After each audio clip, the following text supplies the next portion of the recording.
ګل مرجان نه مني عبدالله بیا ځان کامیاب اعلان کړ. ګرانو لیدونکو السلام علیکم. د افغانستان د ټولټاکنو کاندید عبدالله نن په کابل کې په یوه خبري غونډه کې ځان بریالی اعلان کړ. د عبدالله په مشرۍ د ثبات او همپالنې ټیم نن خبري کنفرانس وړاندې کړ. په دغه کنفرانس کې عبدالله وویل په ټاکنو کې زموږ رای پورته دي، که څه هم پایلې کمیسیون اعلانوي، خو موږ په جګو رایو کې راغلي یو.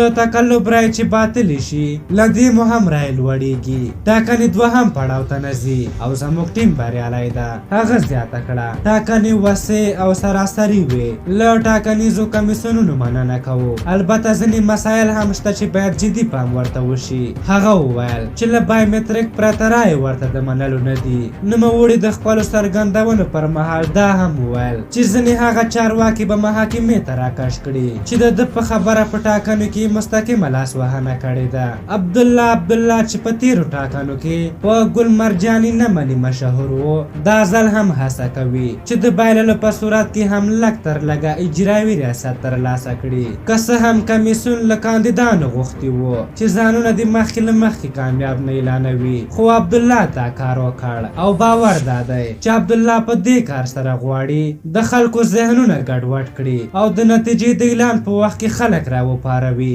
او ووایي چې تکلف شوی کنه ما خو ګټلې وه. د عبدالله د خبرو په هکله د ټاکنو کمیسیون، دولت ساز او اتا نور غبرګون درته په بله ویډیو کې خپروو. په هر حال تاسو د ډاکټر عبدالله د خبرو په هکله څه نظر لرئ؟ خپل نظرونه هم راته په کومنټ کې ولیکئ. که زموږ ویډیو مو خوښه شوې وي ضروري لایک کړئ. تر بلې ویډیو مو پالئ او بخښونکي خدای سپارم. د الله په امان.